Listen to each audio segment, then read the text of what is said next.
Music. It's the love of music that brings us together. The love of music that forms the bond between us. For the next hour, join us for the love of music, presenting those aspects of music which excite, provoke, and inspire. Our host today is David Dubal, WNCN music director, pianist, educator, and writer on music. Here is David Dubal for the love of music. This is David Dubal, and in the beautiful WNCN studios is one of the most influential men in the music world today. His name is Harris Goldsmith.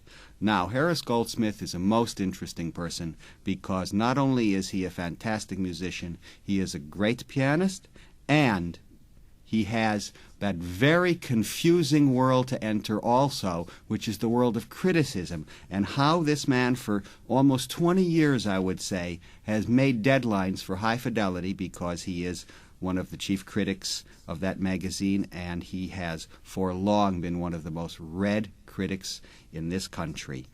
Harris Goldsmith, thanks for coming. Very happy to be here, David. Harris, we're going to represent your art by three of the four composers that I would say most interests you as a pianist, and that is, we're going to open with a little march, not terribly known, by Schumann. We'll move to a very late work by Schubert, that wintry almost emotion in the Allegretto in C minor. Am I correct, that piece? Yes. And a performance that will be released soon of your Tempest Sonata. Now, so many people know Harris Goldsmith, certainly from the High Fidelity critiques, from the wonderful analytic liner notes you have created in the last 2 decades, and also for, and I will say, for our humble Keynote, which is, of course, a wonderful magazine. Most recently, you have done wonderful articles on Schnabel, an idol of yours, I would say, but sometimes you get mad at him, and that Toscanini one. And these are two influences on you that we will discuss. And also, we will discuss you as a critic. The first question, of course, will be, are you at odds as a man who gets on a plane, goes to California, plays a recital, has someone else criticize you, and the man who criticizes so many people's records, good, bad, and indifferent? Go. I think it's an unusual but rather useful dichotomy. So many people speak of a critic as being frustrated, an impotent performer. I personally find that I can keep the two extremes separate. In other words, when I'm performing myself, I'll just do what I want to do, which keeps the field clear when I'm writing a review to be able to try to approach my review in a way of describing what the artist is trying to do. Mm-hmm. Now, obviously, a critic must be subjective. I think the idea of objectivity in criticism is a fallacy. I think that criticism does have to be a certain amount detached and fair-minded, and I personally find that I can usually keep the things separate and keep myself above the fray when I don't have to have this ego nagging away at me trying to show everybody through my reviews how I would play the piece if I were playing it. Mm-hmm. People can know how I can play the piece by my performance, and I can keep that outside here.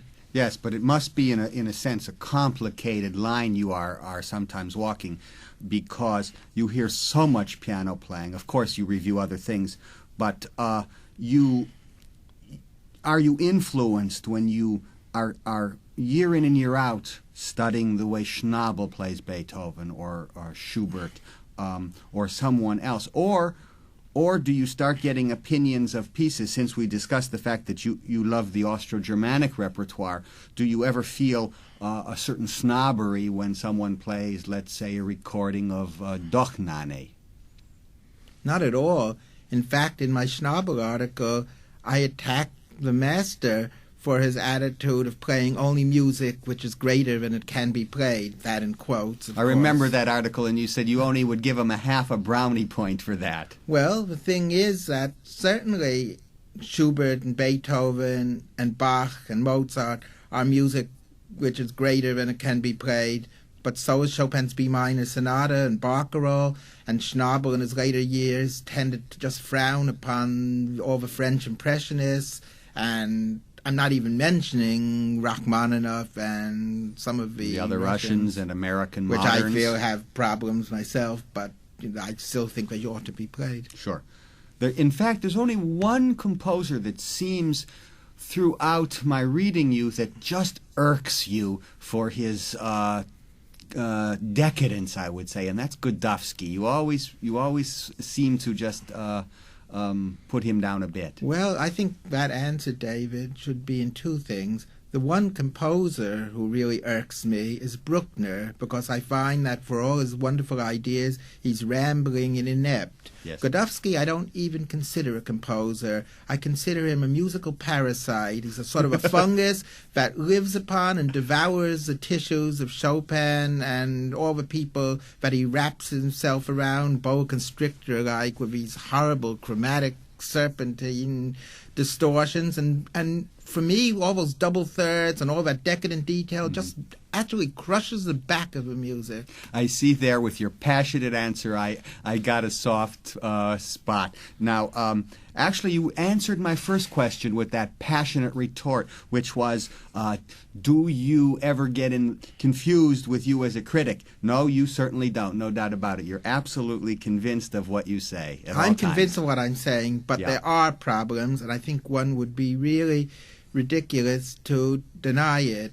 I think their problems can be on several levels. One is how one is going to judge an artist. Obviously, I'm not going to judge a talented pianist making her debut with Rachmaninoff's performance of Carnival. I think that's such a comparison, unless somebody can learn something from it, is very unfair. I don't think it was intended.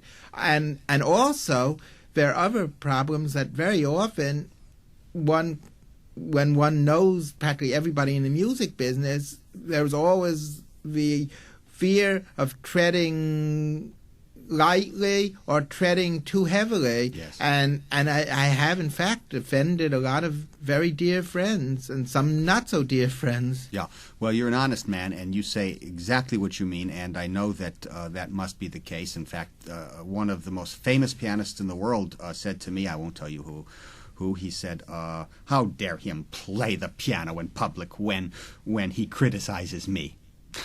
I mean, it's a confusing thing for pianists who don't write, and certainly many don't, and your name is constantly quoted, so it brings confusion, but it's still a time-honored thing you're doing. There have always been people like you, always. Well, I think there were some pretty good music critics in the past who are, I think, in many ways a lot better than I am. People like Schumann, Berlioz, and even Hugo Wolf.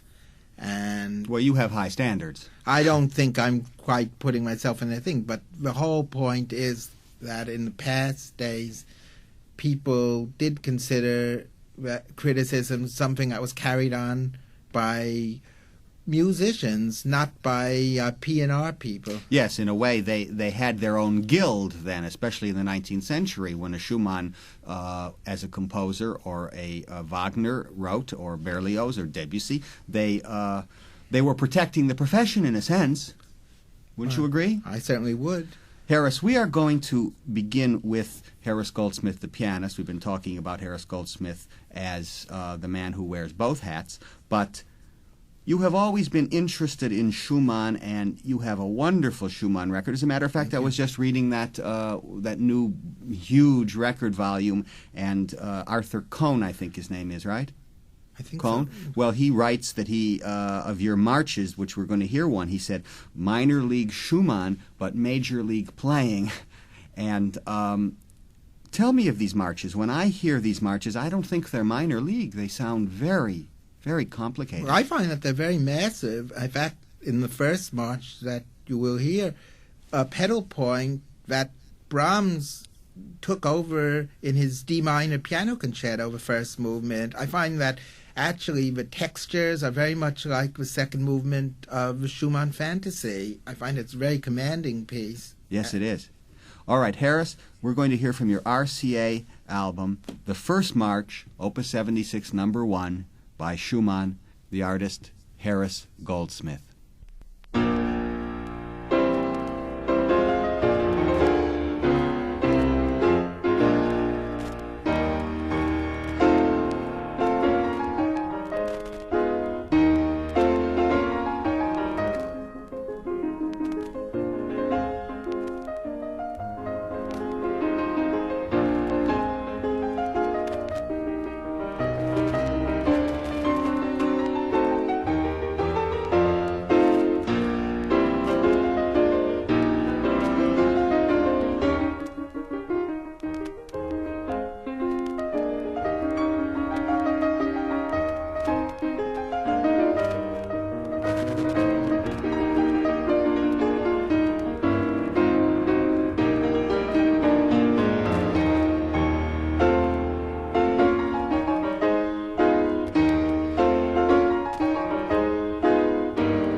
You have heard my guest, Harris Goldsmith, performing a really great march, one of the 4 marches, Opus 76 of Schumann. That happens to be the first one.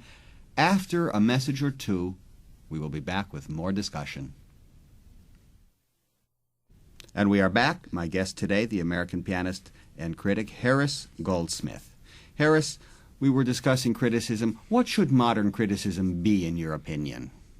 I think modern criticism should be descriptive of what's being described, the performance that's being reviewed, for the benefit of people who were not there, or people who were there who would like to have things pointed out to them, so it could help formulate their own judgment.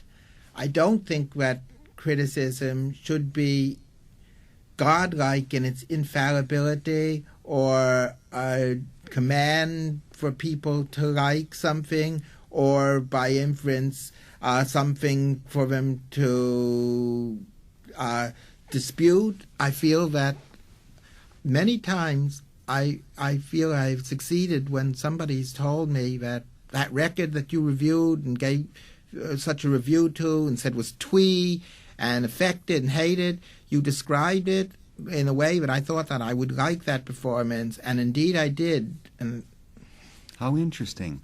Okay. That's an interesting yardstick, too, for success that you have just discussed. Now, you also have a teaching career. We've discussed the criticism, you as a pianist. What does it take to teach in this society, especially? Teaching piano, is that an odd thing in 1982? Well, teachers can be divided into those who teach the piano, those who teach music, and those who teach people. And I think that a really successful teacher has to be, first and foremost, a psychologist and somebody who loves people and knows how to communicate and inspire them, and somehow or other can impress on various people different kinds of standards and different kinds of psychological goals. I don't feel that a teacher should always make a student know that they're being manipulated, but I think a really impassioned teacher will be able to get ideas across and understand what a student's prime assets are and help that student develop themselves along their own lines instead of trying to turn a 17-year-old Oriental girl into the playing of a 95-year-old Hungarian master. Very interesting. So you have, I see, just as high standards for you for yourself as a teacher. Where are you teaching? Right now I'm teaching piano at State University of New York in Binghamton, which a lot of people know as Harper College, but that's only one division of the university. Now, we're going to hear an allegretto by Schubert. How did you come to this composer in your career? When I first came to Schubert, I came to it because I just loved it. Actually, later on, I found that Schubert was not a composer that came that easily to me, because after the first flush, when I just played music naturally and I have a lyric feeling for it, I suppose, I went through a period where I wanted to know how music works, how everything is put together, and I became very Beethovenian. And I found that very often, whatever Beethovenian qualities that are definitely present in Schubert, he was definitely influenced very strongly by Beethoven. Look at his Great C Major Symphony and Beethoven's Seventh, for example. I find that many times I tended to get into trouble with Schubert because I would pack his rhythms down too tightly and drive his music too hard, and find that, unlike Beethoven, the music, when pressed so much, simply evaporated, all the beauty. There has to be a way of keeping the music, keep it from sprawling, but on the other hand, keeping it organized and keeping it lyrical and just packing it, so to speak, with enough airspace so the definite lyricism and delicate qualities of music don't get crushed. And so this is not an easy chore, to say the least. No, it isn't. We're going to hear your performance of the Allegretto in C minor. It's a late Schubert work, right? And it's... Well, this music is very interesting. There's one place in it where I was thinking about it. It's like one of those Necker cubes where certain notes tend to be segmented in so many performances. And I really spent a lot of time thinking how these phrases, you can get a note-to-note continuity, and playing against the normal metrical stress and keeping one note going to the next note and keeping a line being expressive and yet not losing the rhythm. And I hope I've been successful. I think it may have been a little bit problematic. Well, we're going to hear it. We're going to hear the Schubert Allegretto in C minor from, I believe, 1827, a year or so before he died, and Harris Goldsmith is the pianist.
You have heard profoundly beautiful playing in the hands of Harris Goldsmith, my guest today on this program, and after these words, we will be back with more conversation with Harris Goldsmith.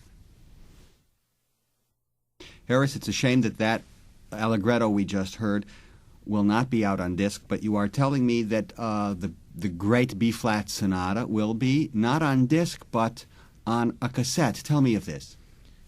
It will be issued on American Artists Group label.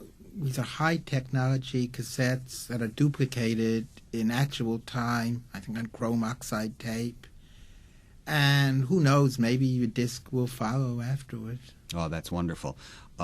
You recently, about a year ago, I would say, came out with a musical heritage recording of 2 Beethoven sonatas, the Waldstein and 110, and that's been successful, and we've heard it on this station often. Harris, Beethoven being our next composer, I'll ask you, knowing that Schnabel was such a great influence in your life, was your other influence, Toscanini, is equal to Schnabel Beethoven-wise? I think even more so, really? In many ways. It was, I think, Toscanini, Beethoven's 7th Symphony recording of the New York Philharmonic really fired me when I was a youth. I just couldn't get away from that, the granitic rhythm and the stature, and I felt that the whole brusque and titanic aspect of Beethoven came forth there, infused with tremendous lyricism. I felt that the proportions were just so right. And Schnabel, at first, I felt his rhythm was a little bit chaotic. Of course, later on, I understood what Schnabel was doing harmonically, and which helped me tremendously. I felt that I could realize musical structure and play longer paragraphs and make sections of a piece cohere and move.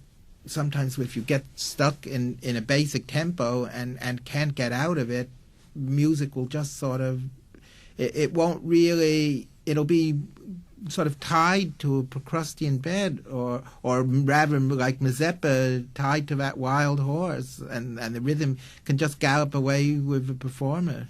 It's just wonderful listening to you, because while listening to you, I'm also, it's like coming out in prose to me, because the man talking and the man writing actually do sound alike. Well, thank you. But I wanted to say that thanks to Schnabel, and after realizing that Toscanini also, and I suppose most great artists, I was able to realize that rhythm can give the impression of being consistent and continuous, and yet there are actually a lot of little subtle gear shifts and changes of tempo which can really help unify the pulse. I think that what Schnabel did can sometimes be very dangerous, because sometimes if it's not really held under control, the music can just be fragmented and can just sound absolutely chaotic and disorganized. But Schnabel most of the time avoided that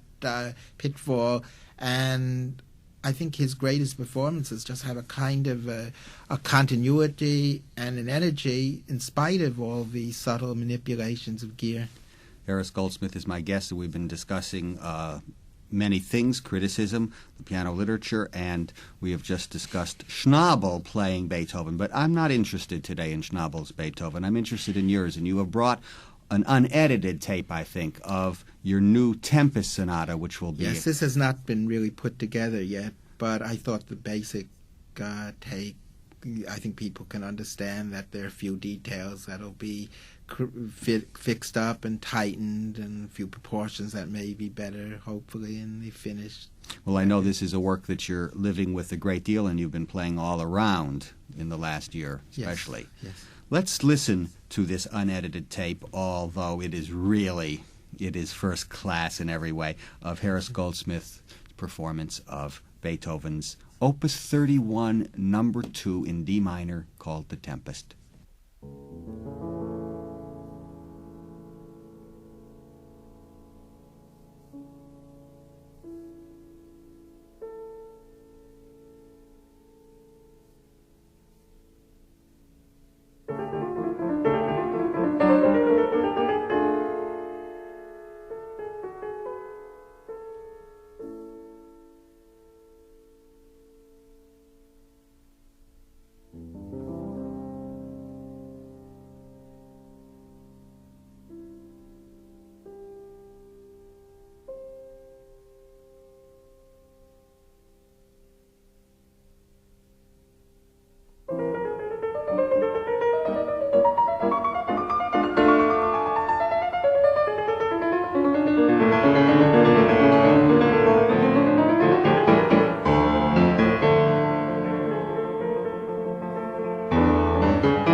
You have heard a masterly performance of the Tempest Sonata by Beethoven, the artist Harris Goldsmith, and after these words we'll be back with a concluding sentence or two with my guest Harris Goldsmith. Harris, the time has run out. I'm very pleased to know that that unedited version, which is just so admirable, will be on that same cassette company. What is it again? AAG Music, American Artist Group. One quick question. Are you having fun? Not here, but just generally as a musician right now. I think so, yes. And one other little question. How do you get these deadlines year in and year out, monthly, for High Fidelity in? How does that happen? Well, High Fidelity is not such a terrible deadline. It's other deadline, like Keynote over here. I see. But I manage. You manage. Indeed you do, and brilliantly. My guest today, the American pianist, critic, and teacher, Harris Goldsmith. I thank you for coming. Thank you for having me, David. This is David Dubal, and thank you for listening. For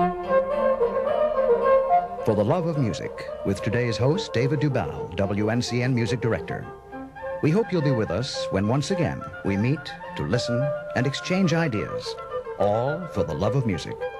For the Love of Music is produced by WNCN New York, GAF Broadcasting Company.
Thank you.